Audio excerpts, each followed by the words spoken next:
It's time for Adventure Arkansas, brought to you by Fayetteville's Adventure Subaru. That's the first thing you got to know, is that you can do it. It's possible. Chip Beard is an Ironman coach and competitor, training athletes of all levels to endure one of the longest physical challenges on Earth. It's incredible. A lot of my athletes come to me and they don't even know how to swim.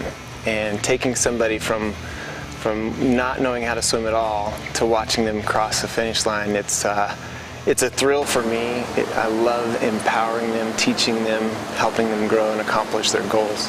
One of those athletes who just completed her first Ironman is Jackie Somweber. Standing on the starting line, I think, is the first time it starts to get really real with what you're about to do, and the level of insanity starts to sink in a little bit. But it's a great atmosphere. There are thousands of athletes and fans there, so the energy is high. Bella Vista resident Gordon Haller knows that feeling all too well as he stood on the starting line of the very first Ironman in Hawaii in 1978 and won. And just calm down, relax. You did the training, do the race, enjoy the day. And you know that when it comes right down to it, you're going to push hard. So you don't have to be nervous about the pain that's going to be there, because you'll overcome that and run it through it anyway. Hard work pays off at the finish line. You've been up and down as far as your emotions go, but once that finish line comes in sight, that all just disappears, and you start crying and laughing and everything all at the same time. And the second wind comes about 100 yards before that finish line. So why do they continue to attempt it?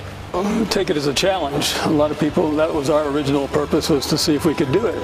And there are a lot of people, actually just about everybody, if they're doing it the first one especially, They want to accomplish something great, and Ironman is very great and it's very difficult.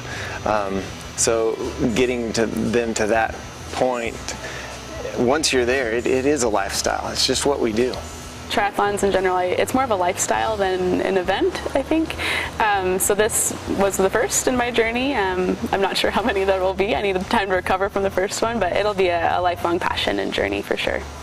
38 years later, and for athletes attempting their very first Ironman, like Ryan and Steven, the race is more mental than physical.